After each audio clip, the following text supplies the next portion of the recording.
March 31st, Easter Sunday, John 20:1-9. Some years ago, there lived a pastor and his family in a small town in Ireland. He was a very zealous missionary.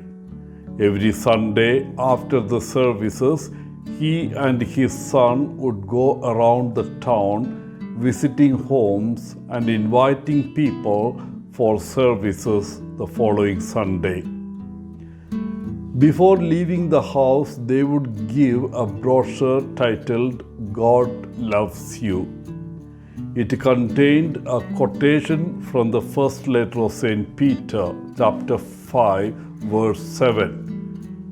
It read, "Cast all your anxieties on Him, because He cares for you." During one rainy day, the pastor decided not to go for house visits. But his son, who was full of missionary spirit, did not mind the rain. He wanted more people to come to know Jesus and come for worship. With his father's permission, he went alone from house to house. Around noon, it began to drizzle. But there was one more brochure left. He thought of giving that too to someone before returning home. In spite of the rain, he found one house in a side lane. He rang the calling bell, but no one answered. He rang again and again, but there was no sign of anyone opening the door. He had a feeling that there was someone inside. As a last attempt, he began to pound at the door heavily. Then, after a few minutes, a woman opened the door. Seeing the boy all drenched in the rain, she felt pity for him and invited him to come in. She gave a towel to dry his head and asked him to wait for a while as she made some hot tea for him. The boy, with a warm smile, gave her the last brochure he had and invited her to come to the church the following Sunday. After the boy left, she glanced through the brochure. Reading it, she began to sob.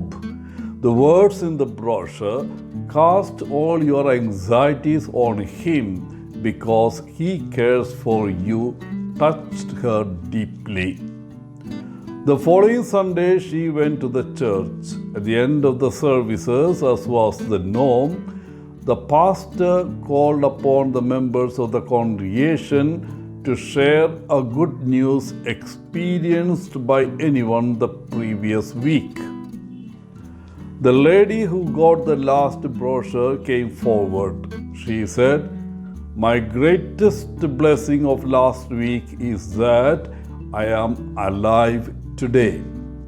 Last Sunday would have been my last because I was planning to end my life on that day." All those who were in the church looked at her stunned. She continued, "2 years ago, I lost my husband. Though I have 2 children, they are abroad. Here I do not have any other relatives or friends. I did not have much relationship with anyone here.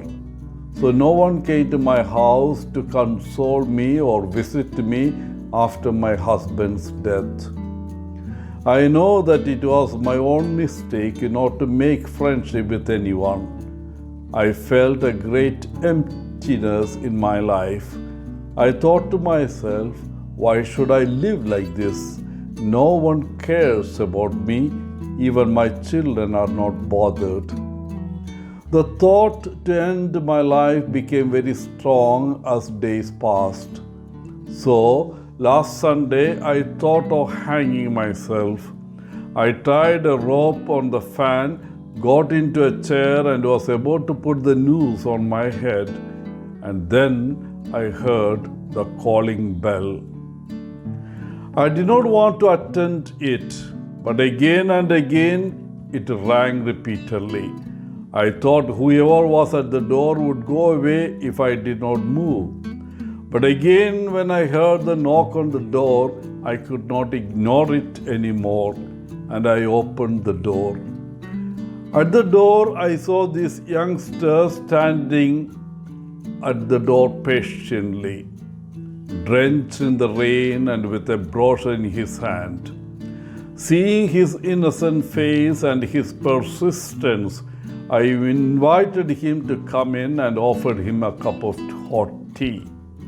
Before he left, he gave me this brochure and invited me to church.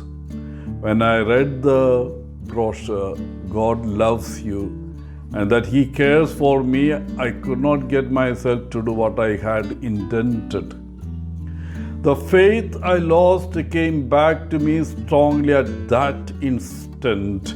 God appeared to me to console me, to save me in the form of a child.